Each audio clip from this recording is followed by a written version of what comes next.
Hi, guys. Today's episode is with Dr. Meg Jay, a renowned clinical psychologist with a doctorate from Berkeley University and multiple best-selling novels. And Dr. Jay, would you like to introduce yourself? Yeah, so as you so nicely said, Meg Jay, clinical psychologist, went to grad school at UC Berkeley, and I specialize in 20 somethings. And I've done that for 25 years, believe it or not, because there's just really no better age group to work with, in my opinion. Although I guess you're focusing on teens, so they're not so bad either. We'll talk about teens too. But my books are The Defining Decade, The 20 something Treatment, and Super Normal. And even though they're written for 20 somethings, many teenagers go ahead and read them, which is perfectly allowed and encouraged. Yeah, I mean, I've read both the best-selling The Defining Decade and your latest novel, The 20-something Treatment. And as someone who's not quite in my 20s yet, I've really loved them. Oh, And good. yeah, I actually remember before I had the idea to reach out to speak with you, I was so, I don't know, like so in awe of how you could have such novel ideas about, and like the way Mm. you write, it's just so interesting. And Oh, one thing, thanks. yeah, and one thing I really love is the idea of personal capital. Could you explain that a little bit more to our viewers?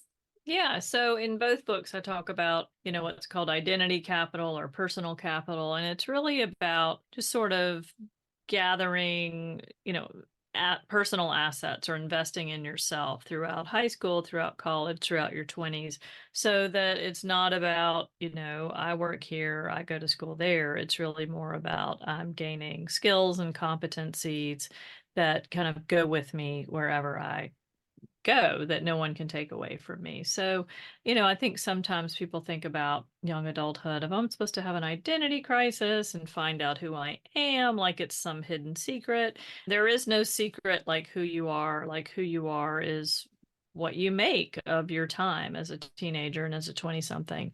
And it's really built out of those different pieces of identity capital. So the identity capital might be where you went to college or what sports you play or skills that you have or jobs that you've had or certain personality strengths that you have. There's no sort of like master list as much as it just really shows how you've spent your time, how you've invested in yourself. Yeah, I love that. I feel like in the school and like the area that I've grown up in, it's very, I guess identity capital is not so much valued as much as like, oh, this is your academic, like these were your grades, this is what college you went to. Mm-hmm. And it's like very freeing to think that there's things beyond that and your identity isn't like, oh, like these few aspects of who you are. It's what you've done Right. with yourself. Absolutely. I mean, I actually just gave a talk yesterday at a college orientation, and I said, it's not really where you go to college, it's how you go to college. And, let's say some big chunk of identity capital is going to college somewhere like UC Berkeley. Well, there's, 35,000 other people who are also going there. So, there has to be more than, well, I did that. It's like, okay, like how? How did you do that? What did you dig into while you were there? What were the skills that you gained? What were the things that, got you excited? So there's a lot more, to identity capital than sort of just like grades and colleges, which, it's really hard to tell people apart from. That makes sense. In your first book, or no, not your first book, in The Defining Decade, you Hmm. mentioned like a specific identity builder for like the things you did straight out of college, working with like troubled teens.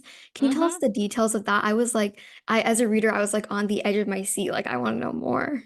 Yeah, so my first job out of college is a perfect example of identity capital not always being like, you know, prestige. But my first job out of college was as an Outward Bound instructor. So Outward Bound is like an outdoor education nonprofit. It's all over the world.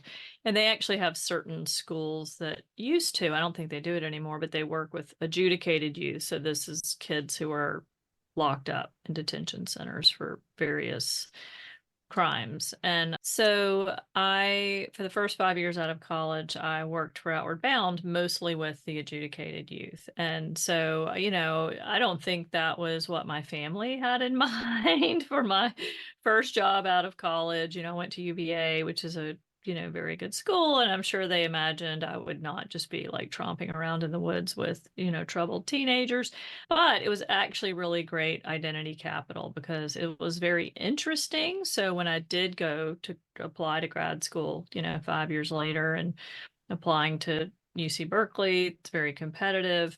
One of the things that made me interesting was that I had done this. Like everybody wanted to talk about Outward Bound and like what, like you, they were like, what was that like? Tell me about that. That's a lot more interesting than like, well, I went to a lab and I put my name on some posters. I mean, that sounds prestigious, but it's not really very unique. It wasn't just something that sounded good. It actually gave me a ton of skills in terms of learning how to be a leader and how to be self-sufficient and how to help people through very difficult experiences and how to handle conflict. I mean, I got so much skill building out of that experience, because it was very intense and, not just kind of a run-of-the-mill office job. Mhm. So it's What a did perfect you, example of how like it doesn't have to, identity capital doesn't have to be a degree or a fancy job. Sometimes it can just be like a really cool experience. yeah, what did you like, what was the day-to-day like leading that kind of thing? Oh, well, very somewhat regimented. So, up at 7, the first thing we did when we got up was circle everybody up and we stretched out and then usually went on like a 1 or 2 mile run to get everybody going.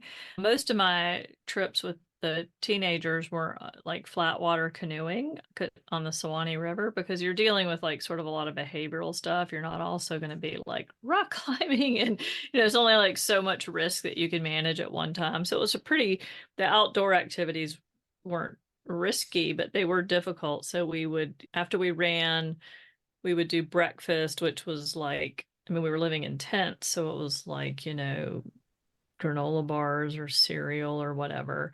And then we would take down all the tents, pack up the canoes, and then we would paddle all day, stop for lunch, and then paddle some more. So it'd be like, 10 miles a day of paddling pretty much from like, 9 to 5. We were basically paddling down the river. And then we would get to camp, unpack, maybe have a little bit of chill time. Usually we would play cards just to unwind a little bit, after we set up our tents and everything.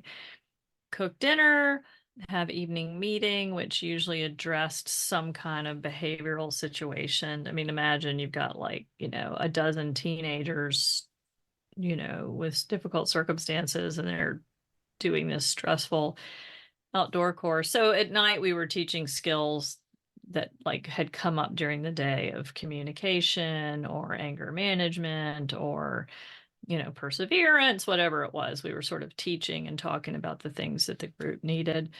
I'll tell you one cool thing. I might have put this in the book. I don't remember if I did or not, but one thing that I did that I really loved is that when the kids got into their tents at night, so they slept like 3 or 4 in a tent. So there was like 3 or 4 tents of 3 or 4 of them.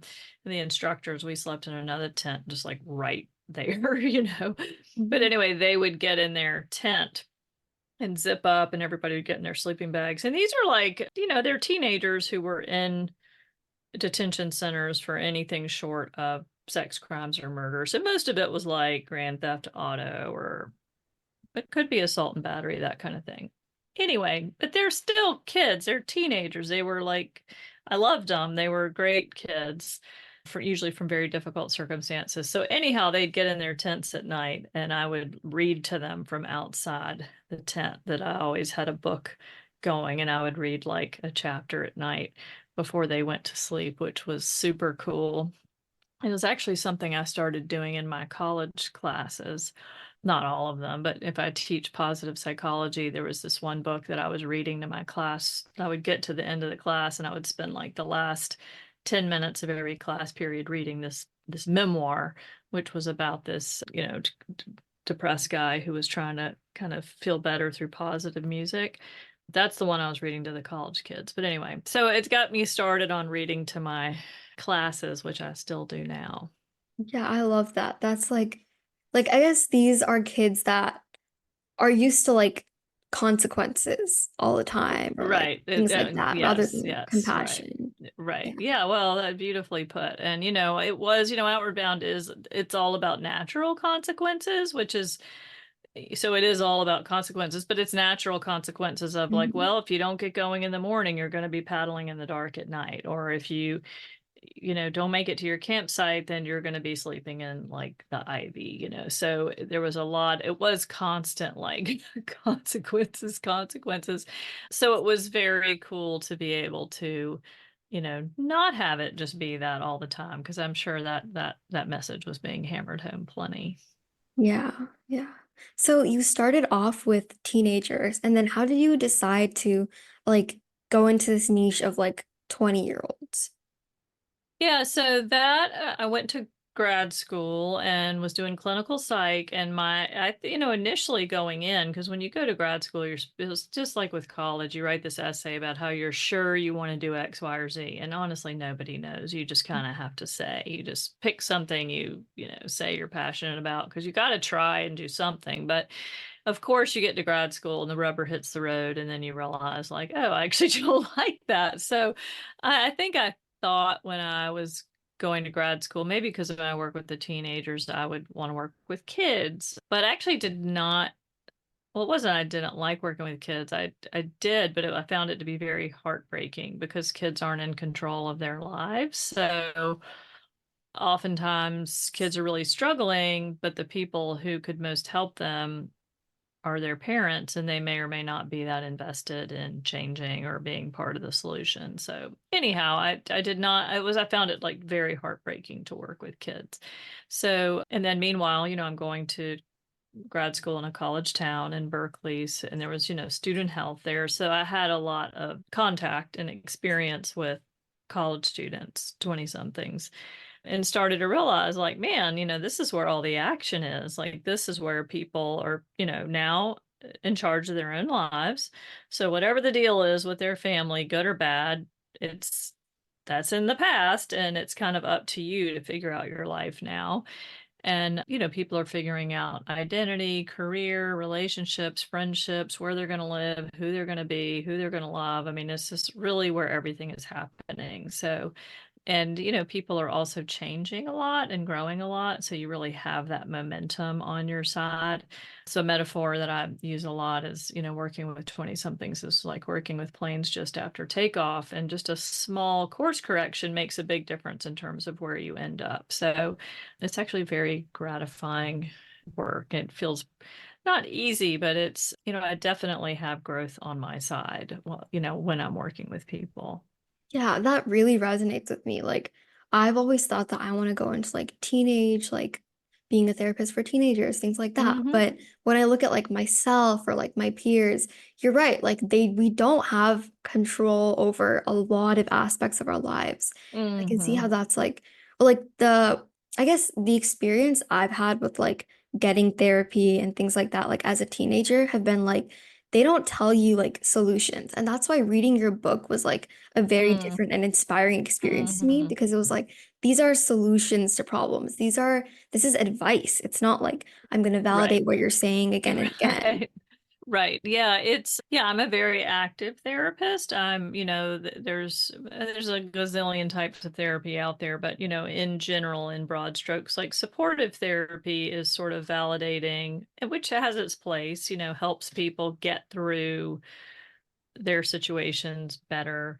But, for a lot of 20 somethings, they need better information. And me just like nodding and supporting them is not giving them new information. So I don't hold back on the better information. If they don't know something or they're thinking about something that's not accurate, I definitely say, well, actually, you know, that's not what the data shows. Like that people will say, like, oh, my 20s are supposed to be the best years of my life.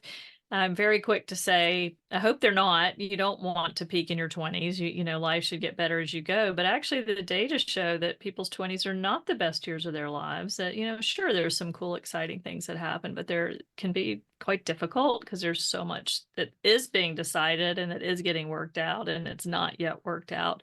And that actually people get happier as they age across adulthood, which is actually really good news that, I think it's very stressful to feel like, oh, I'm a 20 something. This is supposed to be the best years of my life. What am I doing wrong? So anyway, I usually, I do a lot of psychoeducation, which is giving people better information. And, you know, I don't hold back on letting them know what I know, what the data says, what 25 years of experience says about, what works and what doesn't. So people will say, oh, I'd be so much happier if I didn't have to work. Well, actually, you probably wouldn't be.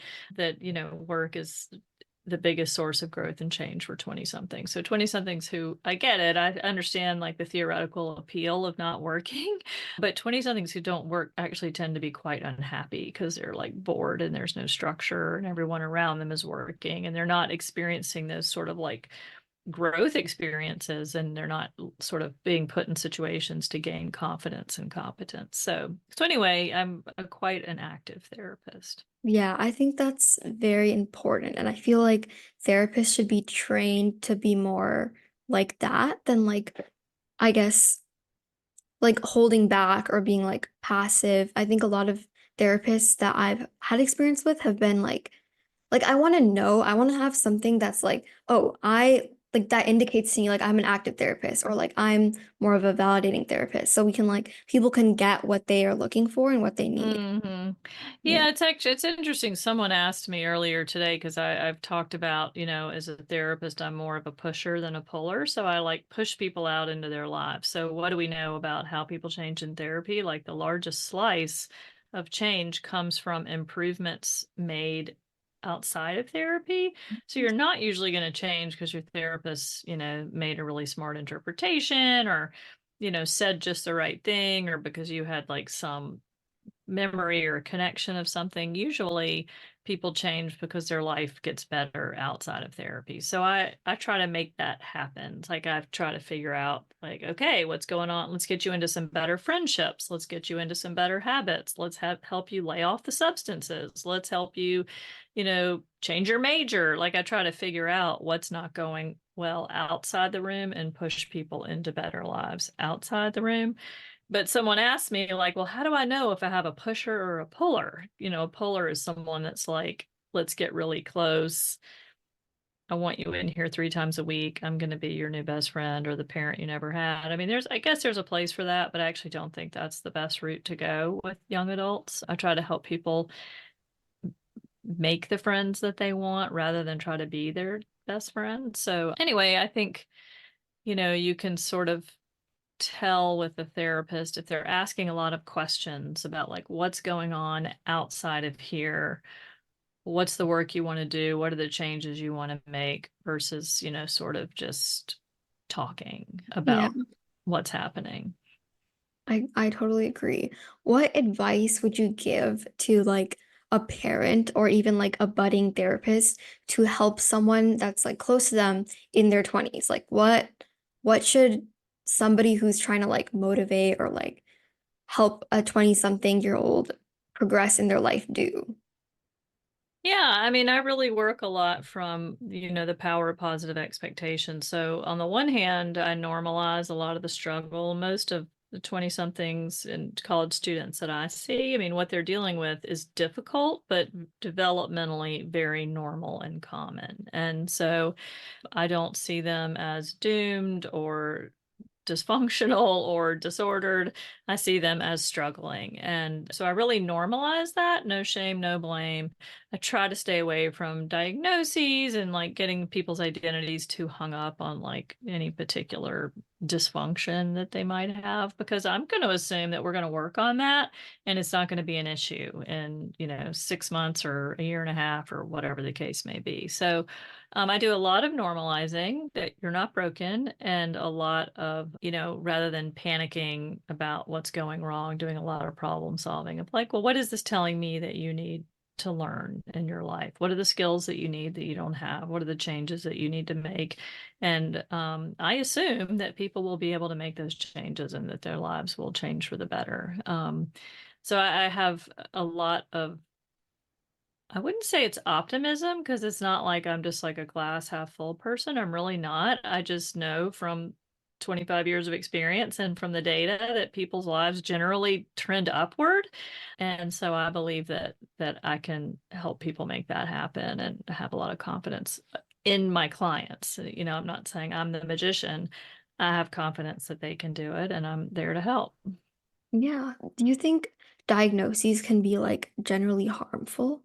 I think it can go either way. Sometimes they can be helpful in that, especially I think when you have a good diagnosis that's made carefully. So I have had countless clients over the years who have been properly diagnosed with ADHD, and then the family understands what's happening better, and then it's clearer what are the changes and the interventions and the supports and the accommodations. I mean, that's a classic example of where diagnosis is very helpful. I think where it's maybe less helpful are areas where it's very common for 20 somethings to feel depressed or anxious, in college in their 20s, after a breakup, or they're at a new school, or they're in a new job. And, these are what we call situational stressors. It doesn't really have anything to do with having a disorder. You're just currently struggling. And so there's something called the nocebo effect, which is, if the placebo effect is the power of positive expectations, the nocebo effect is the power of negative expectations. So the nocebo effect can sort of be when people are like, oh no, I have this disorder. I meet this criteria. I'm disordered. I'm always going to be like this. I'm dysfunctional. I'm different than other people. I'm not going to get better. And so people start to see themselves as like broken when, most 20 somethings are not broken. They're struggling. But, like I said, they tend to get better over time as their lives get better. So whatever it was that had them feeling depressed and anxious, I try to figure out like, well, what was it? Let's work on it. Let's improve that situation. And then you'll feel less depressed and less anxious. Mhm. Have you ever had any like critique of that? Like people saying like, "Oh no, like trauma is real, like people go through things and they are different. They are like quote unquote broken. Like this is like Hmm. invalidating them or things like that." Right. I can imagine that some people would say, well, that's invalidating or dismissive. And, I'm not saying it's not difficult, and I'm not saying the person's not really struggling, but I'm saying that I think the person is going to get better, and there may be downsides to like attaching yourself to a label, especially when your identity is forming. I mean, many people are surprised to learn, or I don't know about many, but I've definitely received a couple of emails from people saying, like, well, you don't understand about trauma. Well, as a matter of fact, I wrote a whole book about it. So my obvious 20 something books are The Defining Decade and The 20 something Treatment. In between those two, I wrote, I'm pointing at it over my shoulder, but your listeners can't see that, but is Super Normal, which is about growing up with trauma and how in people's 20s is often when they figure out, A, how to talk about that, and B, what to do about it. So I also don't think that if you have grown up with trauma that you should see yourself as broken or, doomed for life. That, there's an important quote by Bessel van der Kolk, who's a trauma expert, and I won't get it right, but he basically says, trauma isn't just what happened to you, it's also what did you do about it. And so a lot of the work that I do with 20 somethings who grow up with trauma is try to say, yeah, and you got through it. So, like, how did you do that? Or how are you getting through it now? Or how do you want your life to be better as an adult than it was as a child? And, even people who grew up with trauma and adversity, their lives can get better too. And I think they don't hear that enough. Yeah, I personally completely agree with that. If I feel like if a therapist or like someone writing like a kind of like self-help book or something like that is not saying like you have control over your life, then what are you saying, right? Like you're not going to Right. be helping anyone. Right. I You're agree with that. saying like, well, sucks to be you, which, Yeah. many of my clients grew up with some very difficult things. And, this is their chance, as young adults, this is your chance to do it differently. And there's a lot that's very empowering to say like, oh my gosh, I get to change the story now when that wasn't possible the first 20 years of life.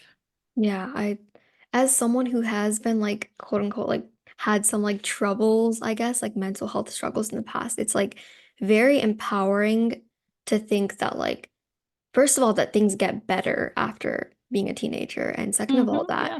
you have like just so much more autonomy over your life. It's important, very important, I think, to have like self-efficacy, to have like the feeling that, yeah, I'm in control. Like, Hmm. you know, Yeah. if you could give just one piece of advice to someone in their 20s, what would it be?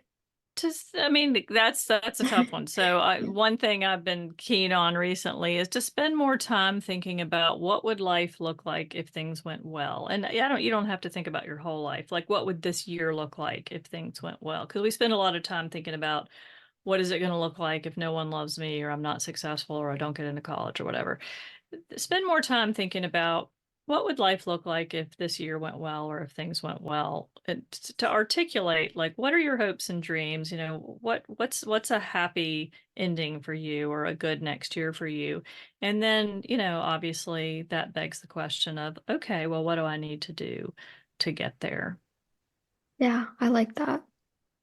It's it's like you can't get somewhere that you like you don't if you're like just wandering about your life. I think a lot of in the defining decade also is like people were just wandering. Like they didn't really know what they Mm. wanted. They didn't know that they could actually do things to get to that point.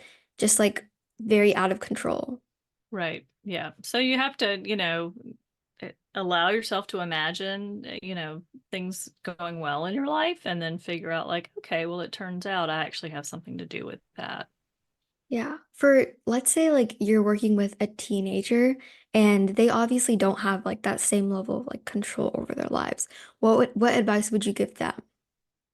I mean, the same. I think because I do think, that's often where it starts. And then I think, a lot of teenagers are scrappy and figuring out, like, hey, I want this or I want that, and I'm going to start working toward it.